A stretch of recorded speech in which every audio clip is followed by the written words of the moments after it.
Warahmatullahi wabarakatuh. Perkenalkan, nama saya Raden Liana Anggraini, nomor induk mahasiswa 2210042 pada Sekolah Tinggi Ilmu Administrasi Mataram. Video ini dibuat untuk memenuhi ujian akhir semester mata kuliah Dasar-Dasar Ilmu Politik. Kali ini saya akan membahas tentang demokrasi.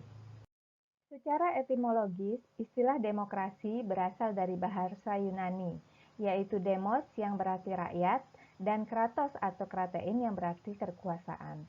Konsep dasar demokrasi berarti rakyat berkuasa atau government by the people.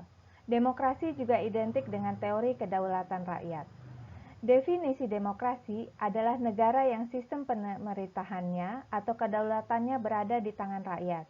Kekuasaan tertinggi berada dalam rakyat, rakyat berkuasa, dan pemerintahannya dipegang oleh kekuasaan oleh rakyat. Menurut Jimmy Asidik, menyatakan bahwa sistem partisipatori demokrasi kedaulatan rakyat itu mengandung makna kekuasaan pemerintahan itu berasal dari rakyat, untuk rakyat, oleh rakyat, dan bersama rakyat. Dalam negara demokrasi, rakyat berada pada titik sentral yang menentukan jalannya pemerintahan. Rakyat diberikan ruang untuk berekspresi dan menyatakan pendapat, serta mengambil kebijakan-kebijakan politik yang diwakilkan melalui wakilnya di parlemen.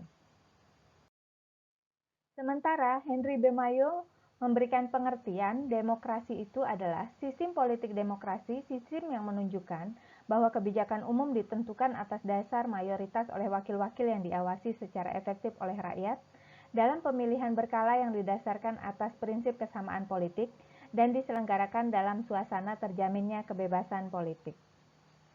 Selanjutnya kita akan membahas sejarah dan perkembangan demokrasi. Konsep demokrasi semula lahir dari pemikiran mengenai hubungan negara dan hukum di Yunani kuno dan dipraktikkan dalam hidup bernegara antara abad ke-4 sebelum Masehi sampai abad ke-6 Masehi. Demokrasi yang dilaksanakan pada waktu itu ialah demokrasi langsung atau direct demokrasi, yaitu seluruh warga terlibat dalam pengambilan keputusan.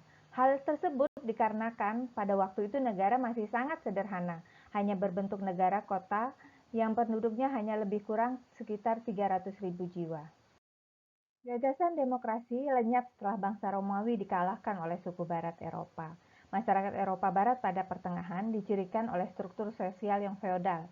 Kehidupan sosial dan spiritualnya dikuasai oleh paus dan pejabat-pejabat agama, sedangkan kehidupan politiknya ditandai dengan perebutan kekuasaan antar para bangsawan.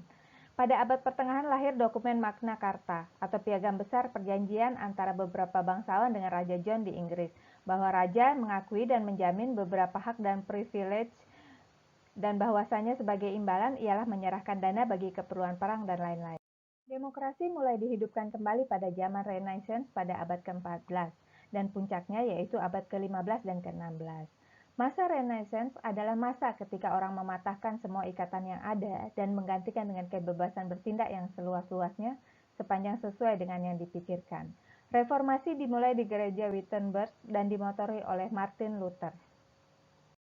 Di Indonesia, perkembangan demokrasi Indonesia dapat dibagi menjadi 4 periode, yaitu periode pada 1945 hingga 1959, masa demokrasi parlementer yang menonjolkan peran parlemen secara partai-partai.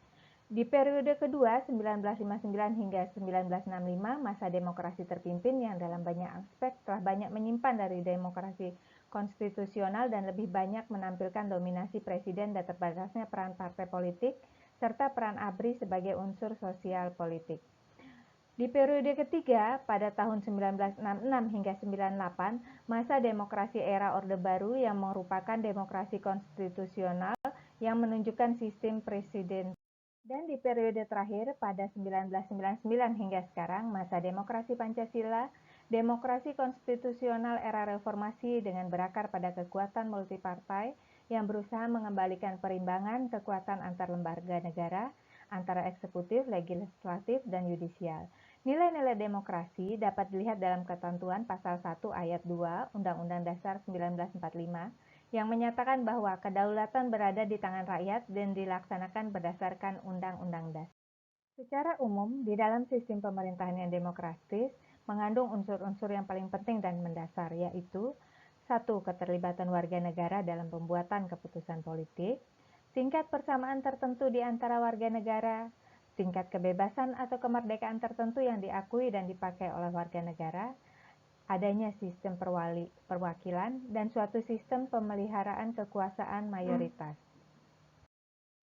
Demikian video ini saya buat untuk memenuhi ujian akhir semester mata kuliah dasar-dasar ilmu politik. Semoga bermanfaat untuk kita semua. Terima kasih.